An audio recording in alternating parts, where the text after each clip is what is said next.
This video demonstrates a method to monitor the invasion of an endothelial cell monolayer by cancer cells using a real-time electrical impedance-based technique. First, human umbilical vein endothelial cells, referred to as HUVECs, are seated in 16-well E-plates coated with gold electrodes at the well bottom to generate a confluent monolayer.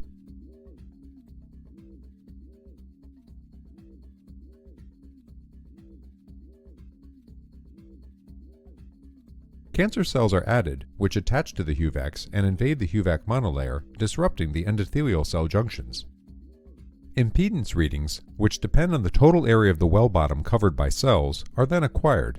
The extent of invasion can then be determined based on changes in electrical impedance.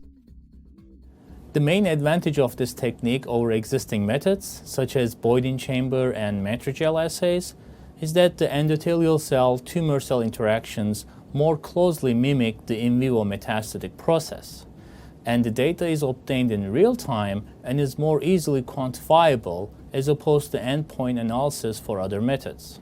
Though this method can provide insight into cancer cell invasion, it can also be applied to other systems, such as investigating cell-cell interactions in the immune system. Furthermore, initial phase of experiment, where we observe growth of HUVEC cells, can be used to evaluate cell proliferation of any cell line without further invasion steps. Demonstrating the procedure will be Rahim, graduate student from my laboratory.